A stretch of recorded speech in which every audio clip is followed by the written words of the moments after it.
Bonjour et bienvenue. Aujourd'hui, on va faire un petit voyage, mais un voyage fascinant, à l'intérieur de l'esprit. On va décortiquer ensemble un mécanisme qu'on croit tous très simple, mais qui est en réalité d'une complexité incroyable, la compréhension en lecture. Voilà la grande question, le mystère qui nous intéresse aujourd'hui.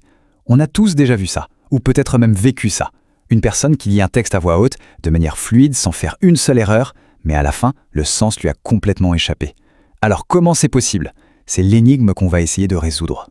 Et ça, ce phénomène qu'on observe si souvent en classe, il met en lumière une distinction qui est fondamentale. Il y a d'un côté l'acte mécanique, le fait de déchiffrer des lettres et des mots, et de l'autre, il y a le processus cognitif, celui qui consiste à construire du sens. Et ça, c'est une toute autre histoire. Ok, alors plongeons dans le vif du sujet. Pour comprendre pourquoi ce processus peut parfois échouer, il faut d'abord savoir comment il est construit. Parce que la compréhension, ce n'est pas un simple déclic, non. C'est le résultat d'une collaboration très organisée entre plusieurs systèmes de notre cerveau. Et voici un peu la carte de notre exploration. Ce schéma, il nous montre très bien toutes les zones du cerveau qui doivent travailler main dans la main. On va examiner chacune de ces parties, une par une, pour voir comment tout ce puzzle s'assemble. Alors, voici les acteurs principaux de notre histoire. De la simple reconnaissance d'un mot jusqu'à la création d'un véritable univers mental, chacun de ces processus a un rôle absolument indispensable.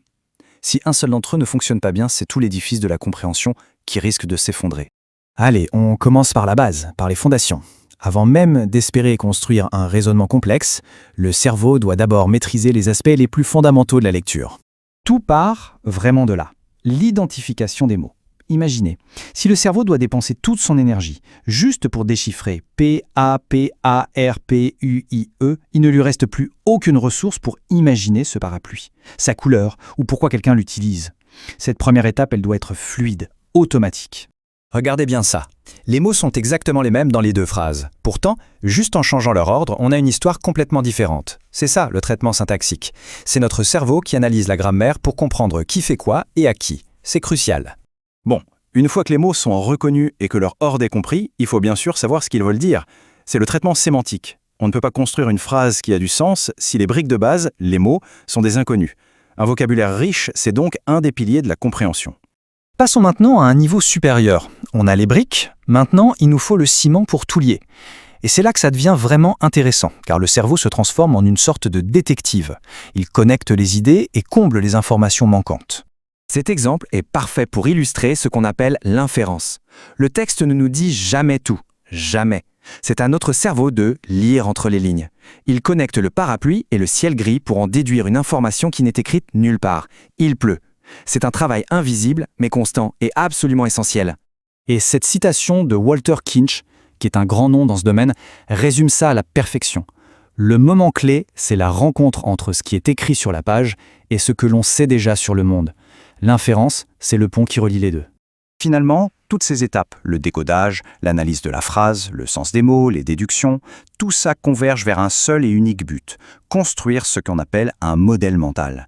C'est comme se créer un petit film dans sa tête, une représentation vivante de ce que le texte raconte.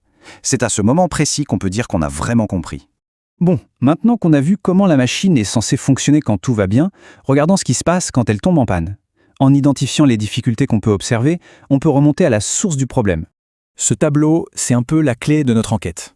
Il montre très clairement qu'un problème de lecture est une expression bien trop vague.